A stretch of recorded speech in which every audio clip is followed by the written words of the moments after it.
दोस्तों स्वागत है आपका फिर से मेरे चैनल कैरेक्टर पैट्स पे। आज हम डोरेमोन की दुनिया के एक ऐसे विलन के बारे में बात करने वाले हैं जिसने नोबिता, डोरेमोन और उनके दोस्तों की हालत खराब करके रख दी थी।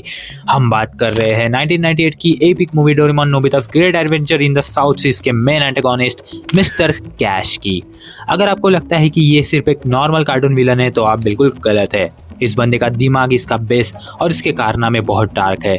आज की इस वीडियो में हम मिस्टर कैश की प्रोफाइल, उसकी असली पर्सनैलिटी, उसके मोटिव्स, उसके सपोर्टर्स और कुछ ऐसी माइंड ब्लोइंग थ्योरीज को डिकोड करेंगे जो आपने पहले कभी नहीं सुनी होंगी। तो वीडियो को एंड तक जरूर देखना। चलिए शुरू करते हैं। सबसे पहले बात करते हैं इसके प्रोफाइल की। मिस्टर कैश एक 22वीं सेंचुरी का टाइम ट्रैवलिंग क्रिमिनल और एक बहुत बड़ा स्मगलर है। उसने अपने इलीगल कामों को छुपाने के लिए पास्ट में ट्रैवल किया और 16th सेंचुरी के टोमॉस आइलैंड को अपना बेस ऑफ ऑपरेशंस बनाया। अब आते हैं उसकी पर्सनैलिटी पर। दिखने में मिस्टर कैश एक परफेक्ट मुस्टैच ट्विर्लिंग विलन लगता है। वो बेहद एरोगेंट, सेल्फिश और ग्रीडी है। उसके पास जीनियस लेवल इंटेलिजेंस है, लेकिन उसमें सिंपैथी नाम की कोई चीज नहीं है। वो इनोसेंट एनिमल्स पर एक्सपेरिमेंट करता था और रियल पायरेट्स को किडनैप करके उन्हें अपना गुलाम बनाता था। पर उसकी पर्सनैलिटी में एक बहुत बड़ा ट्विस्ट है। वो एक्चुअली एक नंबर का डरपोक यानी कि खावर्ड है। एक तरफ तो वो खुद को मास्टरमाइंड मानता है, लेकिन मूवी के क्लाइमैक्स में जब उसका ही बनाया हुआ मॉन्स्टर लेवाइथन उसको निगलने वाला होता है तो उसकी सारी अकड़ निकल जाती है। वो एक्चुअली डोरेमोन के सर पर चढ़ जाता है और उससे भीख मांगता है कि मुझे बचा लो। ये सीन उसकी कावर्डाइज को परफेक्ट तरीके से दिखाता है। आखिर एक 22nd सेंचुरी का बंदा 16th सेंचुरी में आकर एनिमल्स और पायरेट्स के साथ ऐसी हरकतें क्यों कर रहा है? रीजन बहुत सिंपल पर डेंजरस है। पैसा और सिर्फ पैसा। मिस्टर कैश का मेन मोटिव था माइथोलॉजिकल और डेंजरस एनिमल्स हाइब्रिड्स बनाना, जैसे डॉल्फिन और क्रैब का मिक्स या टाइगर और एलिफेंट का म्यूटेशन। फ्यूचर 22nd सेंचुरी में इलीगल जेनेटिक्स पर बैन था, इसलिए वो पास्ट में आया।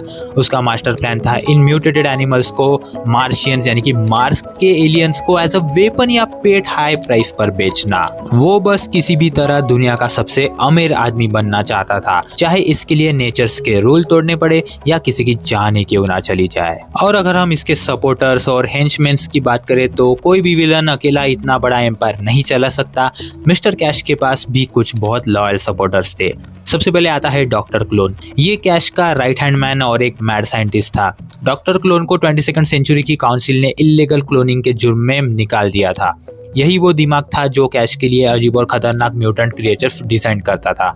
एंड अगले आते हैं गुन्स। कैश के पास हाईटेक वेपन्स वाले रोबोटिक और ह्यूमन गार्ड्स की एक बड़ी आर्मी थी।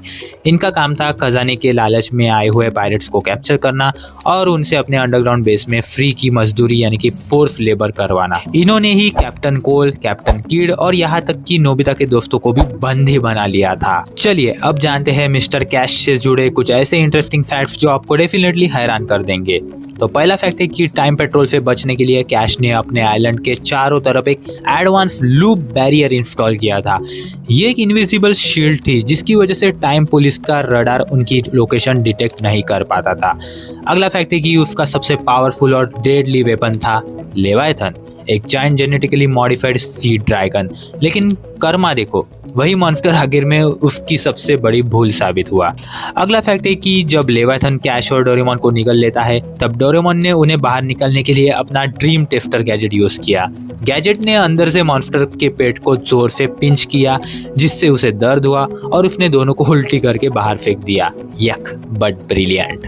And the last fact is, जिस पिंक डॉल्फिन यानी कि रफ फिन पर कैश एक्सपेरिमेंट करना चाहता था, क्लाइमैक्स में रिवील होता है कि वो एक्चुअली टाइम पेट्रोल का एक सीक्रेट एजेंट था। तो यार ये सुन के तो मैं तो बहुत हैरान हो गया था। अब आते हैं डोरेमोन फैंडम्स की कुछ क्रेजी थेरीज पर। सबसे पहला थेरी है द मार्शियन वार। मूवी में बताया गया है कि वो हाइब्रिड मार्शियंस को बेचने वाला था। फैंडम की थेरी है कि मार्शियन अर्थ पर इन मॉन्स्टर को as a bio weapon use करने वाले थे, एक इंटरप्लैनेटरी वॉर स्टार्ट करने के लिए। अगर कैश टाइम पर नहीं पकड़ा जाता तो अर्थ कंप्लीटली डिस्ट्रॉय हो सकती थी। अगली थ्योरी है द रेसिडेंट इविल कनेक्शन। एक फेमस फैनमेड पैरोडी गेम है जिसका नाम है नोबिता's रेसिडेंट इविल 2।